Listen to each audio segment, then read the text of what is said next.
Конец декабря – время подводить итоги. Так, по данным комиссии, в городской бюджет было заложено 200 тысяч рублей на реализацию мер, направленных на противодействие распространению наркотических средств. В городской округ помимо Назрани входят еще 3 муниципальных образования, и работы было немало. Все мероприятия были направлены на профилактику среди молодежи. Изготовление и размещение на рекламных счетах баннеров, распространение флаеров, плакатов, сувениров.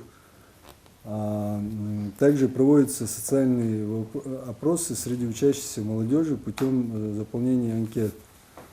В спортивных учреждениях города Назрань проводятся мероприятия с привлечением молодежи города с девизом «Назрань против наркотиков».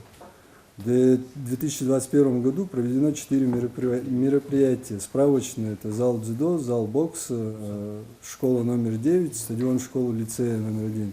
По официальным данным, в Ингушетии около 1600 наркозависимых. Они стоят на учете в психоневрологическом диспансере. И учитывая особенность скрывать родственников любителей дурмана, эту цифру можно смело умножать на 3, говорят врачи. Из общего числа более 500 человек – жителей Назрановского округа. Показатели растут. 82 человека в плюсе в текущем году.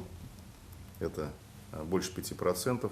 Правоохранительный блок республики делает свою работу, но их задача пресечь уже нарушения. На втором месте профилактика. Профилактика должна вестись с участием всех заинтересованных министерств, ведомств, муниципалитетов, общественных объединений, духовенства и тому подобное. Нам очень большое подспорье оказывают наши имамы. Здесь проводится активная антинаркотическая работа.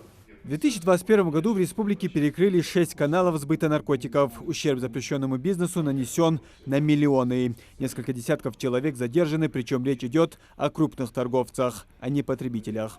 Органами внутренних дел, прежде всего МВД, активизирована деятельность по пресечению, прежде всего, сбыта наркотических веществ.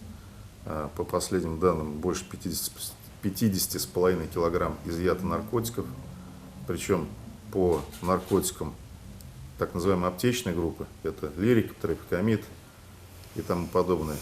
Там количество увеличилось изъятых наркотиков в 9 раз. Количество опийной группы, но это мы говорим, что это реально в основном героин, количество там почти в 3 раза увеличилось.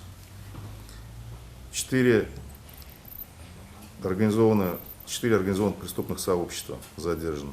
Улучшению ситуации по этому вопросу должно поспособствовать ввод в эксплуатацию нового здания психоневрологического диспансера республики, считает советник главы. Игорь Антонов также добавил, что руководством республики уделяется пристальное внимание этой проблеме, а все заседания АНК, которые проводит Махмуд Али Калиматов, проходят в открытом формате. Муслим Ганиев, Мухаммед Белакиев, Новости 24.